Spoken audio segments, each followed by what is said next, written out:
رفیقان گرامی اور عزیزان ملت اسلامیہ، رمضان مبارک کی ہر رات بڑی بابرکت رات ہے۔ ہر دن انوار الرحمت کا سرچشمہ ہے، اور میرے آقا نے فرمایا کہ ایک مہینہ تمہارے پاس آ رہا ہے، فیہ لیلۃ خیر من الف شہر، اس میں ایک رات ایسی ہے جو 1000 مہینوں سے زیادہ بہتر ہے۔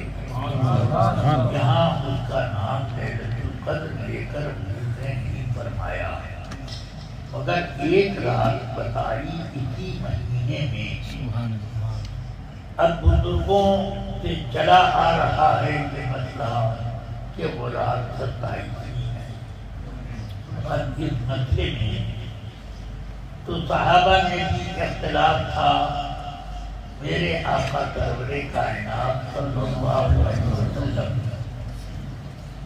نے بھی صاف طور پر بالکل واضح تاریخ متعین کر کے نظر کیا، بلکہ فرمایا خرجت لأخبركم عن ليلة القدر۔ بخاری شریف کی حدیث ہے کہ میں باہر آیا، مسجد میں آیا، اپنے حجرے کے باہر مسجد میں آیا، لأخبركم عن ليلة القدر، تاکہ میں تمہیں لیلۃ القدر کے بارے میں خبر دوں کہ کب پڑے گی۔ فطلعها فلان و فلان فرفعت، فلاں دو آدمیوں نے آپس میں تکرار کر دی، تو میں تھوڑی ہو گئی، تو اس کی وجہ سے اٹھا لی گئی۔ اس کا مطلب یہ نہیں ہے کہ اب لیلۃ القدر اٹھ گئی کبھی نہیں ملے گی، بلکہ اٹھا لی گئی کا معنی یہ ہے کہ اس کی تعلیم اٹھا لی گئی، یا اس کو اس کی خبر دینے کا حکم اٹھا لیا گیا۔ میں نے سرکار مفتی اعظم رضی اللہ تعالی عنہ، یہ مرشد گرامی بھی ہیں اور مجھے بہت سا اعلیٰ حضرت کی بارگاہ کا خزانہ سرکار مفتی اعظم کی، سبحان اللہ سبحان اللہ۔ ان سے میں نے عرض کہ اس حدیث میں رفعت کا معنی کیا یہ ہے کہ شب قدر کی تعلیم اٹھا لی گئی، یا اس کی خبر دینے کا حکم اٹھا لیا گیا؟ کیا ہے؟ فرمایا دونوں میں سے کچھ بھی ہو سکتا ہے، دونوں معنی صحیح نہیں۔ تو بہرحال شب قدر اٹھی نہیں، کیونکہ میرے آقا میں فرماتے ہیں اسی حدیث میں فرفعت فالتمسوها، اٹھا لی گئی، لہذا اب اس کو تم لوگ تلاش کرو۔ جب کوئی چیز ختم ہو جائے تو کیا تلاش کرو؟ اٹھا لی جائے تو اس کو کیا تلاش کرو؟ فی تسجیل یبقینا،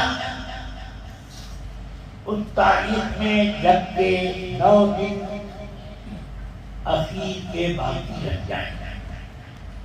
اب یہ بتائیے کون سی ایک اور سب یبقینا یا 7 باقی رہ جائیں، اور خط یبقینا یا 5 باقی رہ جائیں۔ اس کا مطلب یہ ہوا کہ 9 باقی ہوں تو 19 الحمدللہ اور 7 باقی تو 3 تھی، اور جب 5 باقی تو 25 تھی۔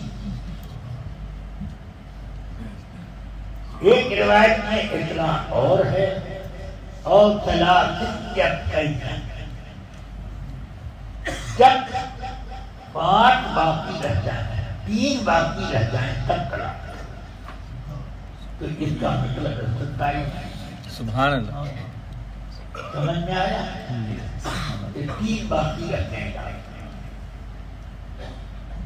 اور دوسری روایت رسول پاک صلی اللہ علیہ وسلم یہ ہے کہ رمضان کے عشرے اخیر کی طاق راتوں میں اس کو تلاش کرو۔ تو اب اس طرح 29 تاریخ تک طاق رات آ گئے، 21 سے لے کے 29 تک طاق یعنی جوڑا والی نہیں، یہ 21 23 25 27 29 جہاں تک۔ بہرحال میرے آقا سرور کائنات صلی اللہ علیہ وسلم نے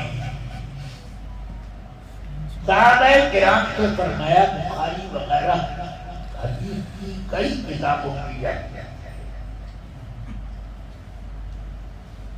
کہ تم میں سے جو کوئی چاہتا ہے کہ شب قدر تلاش کرے تو آئے میرے ساتھ اعتکاف کرے۔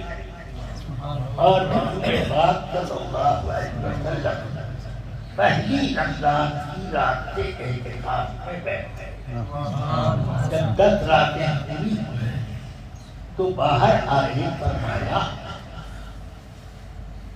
اس میں نہیں پڑی، جس کو خواہش ہو اب پھر آئے اور تلاش کریں شب قدر۔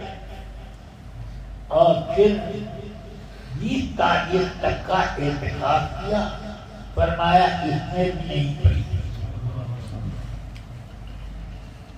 جس کو تلاش کی ضرورت ہو پھر آئے۔ اب یہ فرمایا کہ مجھے خواب میں دکھایا گیا ہے کہ میں شب قدر کی